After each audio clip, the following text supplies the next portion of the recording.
Welcome to our first module for small group leaders training.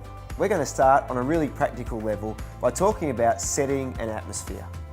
When people arrive at a small group, the atmosphere they experience upon arrival actually speaks volumes. It can communicate organised, prepared, expectant, and that they are valued, or it can communicate haphazard, underprepared, low expectation, last minute rush, and that they aren't valued as much as they could or perhaps should be. Whether we realise it or not, the way we prepare can set the tone for the night. So what are some practical things we can do to set an atmosphere? Now, we don't need to have all of these things, but it is certainly worth considering them all at different times. Let's go through some of these basic things. First of all, music. Music softly playing in the background can help people feel really comfortable as they arrive, and it can certainly break an awkward silence. It's important not to have it too loud. We're not a nightclub, and you don't want to kill conversation, but it's obviously loud enough so that people can hear it. Lighting is another thing to consider. It can also make a big difference. If the room is lit up like Christmas, it can be a bit stark and confronting, and likewise, if the light is insufficient, it's a little weird and may make it difficult to read materials. I think adequate space and seating is something that we don't consider enough. The first keyword in this module is space. The space used for your small group should be in line with the size of your group.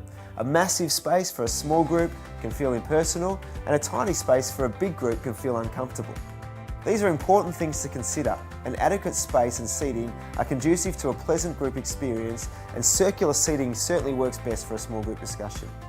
If your group has outgrown your current space, you'll need to prayerfully consider a new space, or the possibility of multiplication of your group into two spaces in the one venue or two different venues altogether. The aroma of a room is also important to consider. The Apostle Paul says that we are to God the pleasing aroma of Christ. The context of that is how we live our lives, but he taps into the importance of our senses. Smell can attract and smell can also repel, and so you might want to consider the smell of freshly baked food, fresh coffee, or even a candle or incense that lets off a pleasant odour for your guests as they arrive. The temperature is also critical. Have you ever been to a group that was too hot or freezing? It's hard to enjoy groups like that.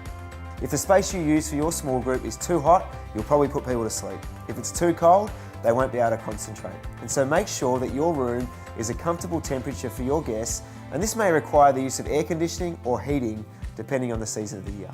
The next one's my favourite one, food. That's our second keyword today, food. Who doesn't like to arrive to the smell of fresh coffee and food, already prepared and set out? Community is built around food, and Jesus modelled this better than anyone. If you want to build community, make sure you have some food. Media preparation is also something to think about. Any multimedia you intend to use on the night, DVDs, CDs, make sure they're all queued and ready to go so you can just press the button and the night continues to flow. Study preparation is another great thing. In our small groups, we don't expect our leaders to know everything about everything. We expect our leaders to lead by example with character, but to function as a facilitator when it comes to the discussion. Small groups aren't a place to preach or teach people with long-winded explorations of Greek and Hebrew. The idea is to help prompt and facilitate discussion so that all the people in the group feel valued and comfortable enough to share. Each leader should pray, familiarise themselves with the passage for the week, formalise some thoughts to contribute to the discussion, and be ready to share at the appropriate times. In this way, your prep should be very similar or even the same as all the members of the group. Readiness is another thing to think about. I'm sure that most of us have been to a group, and when we arrive it's clear that nothing is prepared and the leaders of the group are nowhere near ready to greet their guests. Maybe they still have the towel wrapped around their head from the shower. Maybe they're still eating dinner or clearing dishes, or just are arriving home at the same time that small group starts. We all know that sometimes things happen in life, but if you are regularly like this with your group as you lead, it's important to consider what that communicates to your group. They likely feel that group is an afterthought, that it's not high on the priority list, and that no real thought or passion has gone into preparing the atmosphere for God to work in people's hearts. People are always more receptive when they feel valued and cared for, so communicate this by being ready when they arrive. The last thing is prayer. That's our third key word. Prayer. It goes without saying, but is often the key step that we leave out. Prayer is powerful and effective, so take the time to pray for your group regularly and allow it to shape an expectation of great things within your group. These are some practical things we can all do to set an atmosphere in our small groups. I hope these have been helpful, and you might be able to think of some other things that you have found helpful. Feel free to share these by contributing to our discussion.